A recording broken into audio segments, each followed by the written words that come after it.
Career the Educational Gurukul, a startup by German and American university alumni. Coaching classes from 9 to 12th and career counseling services.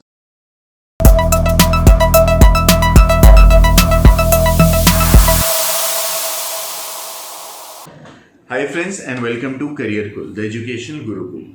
We are a small firm and we try to tell you कि कितने तरह के careers हो सकते हैं. उन careers को पाने के लिए आपकी personality कैसी होनी चाहिए. We do a personality test, an aptitude test and an interest test. जो हमारे इन टेस्ट के रेट्स हैं वो डिस्क्रिप्शन में लिखे हुए हैं. On the basis of this we then tell you कि these are the careers which will suit you, क्योंकि इन करियर्स में जो जॉब प्रोफाइल में क्वालिटीज चाहिए वो आपकी पर्सनालिटी में हैं. इन करियर्स में जो एग्जाम्स में क्वालिटीज चाहिए वो भी आप में हैं. We tell you this. जो चीज़ें मिसिंग होती है we tell you to work on them. This is how we do our career counselling. So if you want a session of career counselling or if you want to do personality testing, you can contact us. We also make reviews on different universities on the basis of placement, faculty, student culture, higher studies, different events and cut-offs. And आज हम cut-offs की बात कर रहे हैं क्योंकि students के पास ये प्रॉब्लम आने लग जाती है एक टाइम के बाद कि हम कॉम्प्रोमाइज़ करें कॉलेज पे या फिर हम कॉम्प्रोमाइज़ करें अपनी ब्रांच पे, एंड कौन से वाले कॉम्प्रोमाइज से हमें long term effects, at least bad effects कम होंगे. तो ये उनके साथ प्रॉब्लम आने लगती है. हम एग्जैक्टली उसी पर हैं. ये लास्ट थर्ड पार्ट है of the 3 part video of NIT के जितने भी CS हैं उनके कट ऑफ्स प्लस उनके प्लेसमेंट्स एंड क्या कंफ्यूजन हो सकता है. लेट अस स्टार्ट एंड सी. तो जैसे पहले हम लोग एक चीज देख लेते हैं. अगर आपको CS ही मिल रहा है तो एक फ्लो जो रहेगा आपके रैंकिंग्स का एक general perception point of view से, not necessarily on NIRF ranking but taking into account NIRF ranking, other rankings, perception, average salary and median salary. एक जो फ्लो रहेगा वो रहेगा IIT, NIT, IIIT, BITS, फिर LMNIT, HBTU, थापड़. इसमें आप DTU भी डाल सकते हैं और NSIT भी डाल सकते हैं, बट वही है कि उनमें सीट्स नेशनल लेवल के लिए कम है. फिर WBJE, कॉमेट के ये इंटरचेंजेबल हैं. जो जिस कलर से लिखा है वो सब इंटरचेंजेबल हैं. फिर SRM, VIT, Manipal, PSG, SMU, Satyabhama, other south colleges और नॉर्थ में JUIT, ये सब आने लग जाएंगे. फिर आप सोच सकते हैं स्टेट के टॉप गवर्नमेंट कॉलेजेस या स्टेट के टॉप प्राइवेट कॉलेजेस. ये तो CS के नॉर्मल बात हो गया. लेकिन अगर बाई चांस आपको बिट्स में मैकेनिकल मिल रहा हो और VIT में आपको CS मिल रहा हो, then it becomes a tough choice. और अभी जो हम वीडियो बना रहे हैं उसमें IIT में अगर आपको बायोटेक्नोलॉजी, माइनिंग या फिर केमिकल इंजीनियरिंग मिल रहा हो और NITs में आपको CS मिल रहा हो लोअर रैंकिंग्स में, तो आप क्या करेंगे. प्लस ये जो रैंकिंग्स अब आएंगी इन रैंकिंग्स पे आपको HBTU भी मिल रहा होगा. तो क्या आपको HBTU उस वक्त चूज करना चाहिए. इन रैंकिंग्स पे आपको LMNIT भी मिल रहा होगा, तो क्या आपको चूज करना चाहिए. बिट्स का इन रैंकिंग्स से मतलब नहीं है, तो वो अलग से देखना पड़ेगा. तो लेकिन अगर वो बिट्स मिल रहा होगा तो डेफिनेटली आप ले सकते हैं. तो आइए NIT पुडुचेरी पे आते हैं, दैट इज पौंडीचेरी. नया खुला NIT है लेकिन बहुत अच्छा है, अच्छा कैंपस है. और इसका जो कट ऑफ है वो 12,374 और इसकी जो हाईएस्ट प्लेसमेंट इसका गया था वो 15 lakhs पर एनम का गया था. तो आप क्लियरली देख सकते हैं कि 12,700 पे क्या मैं CS यहाँ लूँ. अगर मैं यहाँ छोड़ता हूँ तो क्या मैं HBTU में CS ले लूँ, या फिर अगर मैं यहाँ छोड़ता हूँ मुझे IIT में मैकेनिकल मिल रहा हो या फिर NIT किसी मिडिल वाले NIT में EC मिल रहा हो, तो मेरे लिए क्या लेना ज़रूरी है. ये जोसा की काउंसलिंग के पहले आपको बना लेना चाहिए कि हम कैसे इसको अप्रोच करेंगे, क्योंकि आपको उसमें लिखना होता है कि ये कॉलेज मेरी प्रेफरेंस रहेगी. तो इसके जो एवरेज सैलरी है वो 5 lakhs पर एनम है. अब आते हैं उत्तराखंड के ऊपर. उत्तराखंड का कट ऑफ या क्लोजिंग रैंक जो थी वो थी 12,722. Again the same possibilities will arise. And जो इसका कट ऑफ रहेगा, जो इसका प्लेसमेंट रहेगा वो है 93% स्टूडेंट्स का प्लेसमेंट हुआ है CS में से. एंड तकरीबन जो हाईएस्ट सैलरी है वो 10 lakhs पर एनम है और जो इनकी एवरेज सैलरी है वो 5 lakhs पर एनम है.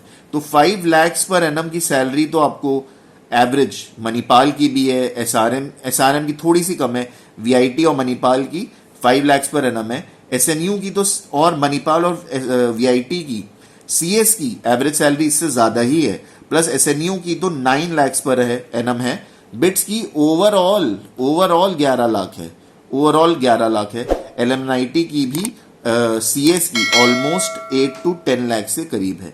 तो इस वाले एरिया में आपको सोचना पड़ेगा मैं क्या करूं। एनआईटी आंध्रा पे आते हैं। एनआईटी आंध्रा का जो कट ऑफ था वो था 12,874, दैट इज 12,874, एंड इनकी जो हाईएस्ट सैलरी थी वो 13 लाख पर एनम थी।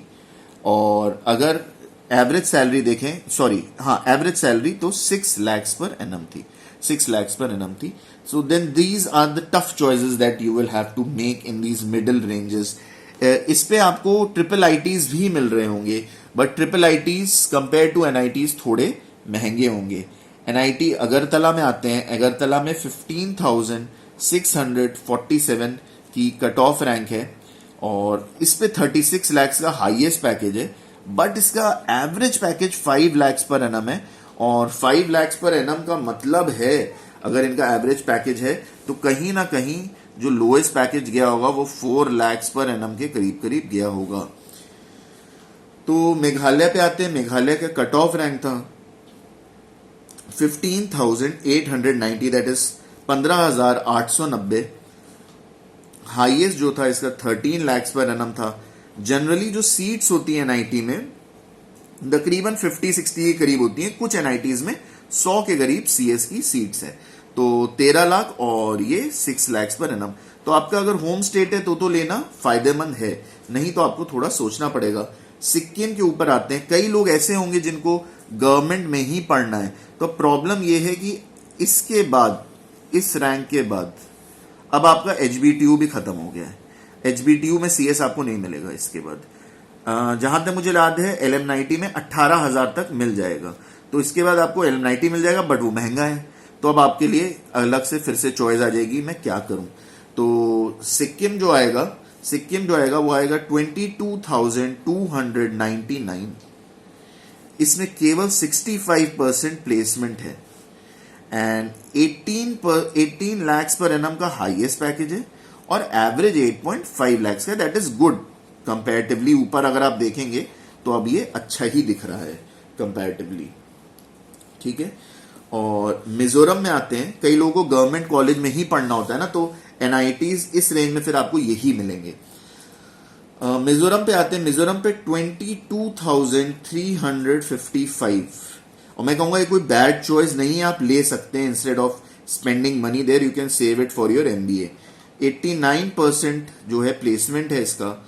17.3 lakhs पर एनम का हाईएस्ट पैकेज है और इसका एवरेज 6.62 है। मैं मान के चल सकता हूं इनका जो लोएस्ट पैकेज रहा होगा वो 5 to 6 lakhs पर एनम के बीच में लोएस्ट पैकेज रहा होगा। अरुणाचल प्रदेश में आते हैं। अरुणाचल प्रदेश में जो कट ऑफ रैंक है वो है 22,484, दैट इज 22,484। एंड जो अरुणाचल का प्लेसमेंट है वो 80% है सीएस का। तो लगातार जैसे से रैंक बढ़ रही है, प्लेसमेंट्स हायर एनआईटीज के कम होते जा रहे हैं। और इसका जो एवरेज प्लेसमेंट हो 6.5 के करीब करीब है। जब एवरेज प्लेसमेंट 6.5 है तो लोएस्ट सैलरी 5 लाख के करीब करीब रही होगी। 6 भी हो सकता है हो, बट 5 होने की भी पॉसिबिलिटी अराइज करने लग जाती है। श्रीनगर में जो कट ऑफ है वो है 22,504। हाईएस्ट पैकेज इसका जो है वो है 19 lakhs पर एनम और इनका जो एवरेज पैकेज जाता है वो 9 to 10 lakhs पर एनम का एवरेज पैकेज जाता है, which is good enough, which is not bad at all अगर आपको एनआईटी में ही पढ़ना है। और फिर आता है 23,887, दैट इज फॉर मणिपुर। इसमें 70% प्लेसमेंट है almost and 17.5 lakhs per annum इनकी सैलरी है। ये जो सैलरीज हैं NIRF को सबमिटेड हैं और इनकी वेबसाइट पे भी अवेलेबल हैं। एंड एनआईटीज में गलत इंफॉर्मेशन नहीं देते हैं वेबसाइट पे, उससे देके उन्हें कोई फायदा नहीं होने वाला, तो you can trust it.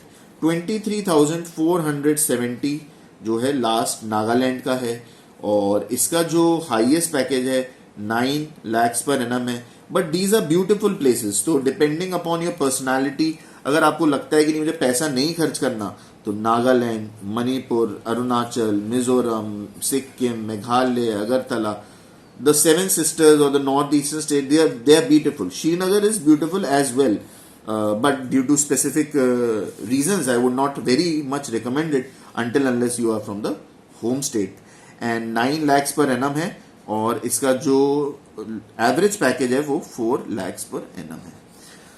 So this was all about NIT cutoffs, placement details and क्या problems आपको आ सकती हैं. तो I hope you like the video. This is Career Kul, the Education Gurukul. Do subscribe to our channel. Thank you.